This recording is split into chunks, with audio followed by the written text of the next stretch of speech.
লক্ষ লক্ষ নেতা কর্মী আছে। তাই পুলিশ প্রশাসনকে মানুষ মুক্ত করতে হলে অবিলম্বে তারপরে তার আমাদের ক্ষেত্রে সভাপতি ছিল রাজনীতি আহমেদ সহকর্মী নাসির আক্তার কল্পনা এসেছিলেন, তিনি তদন্ত করতে পারছেন।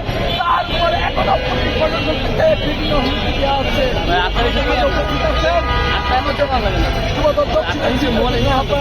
জনাব আহমেদ আব্বাস, আহ্বায়ক শফিকুল নাদের, আহ্বায়ক রামপুরার, আহ্বায়ক মোহাম্মদ নাসিরুল্লাহ, বিভিন্ন থানার নেতৃবৃন্দ সেখানে কষ্ট করেছেন।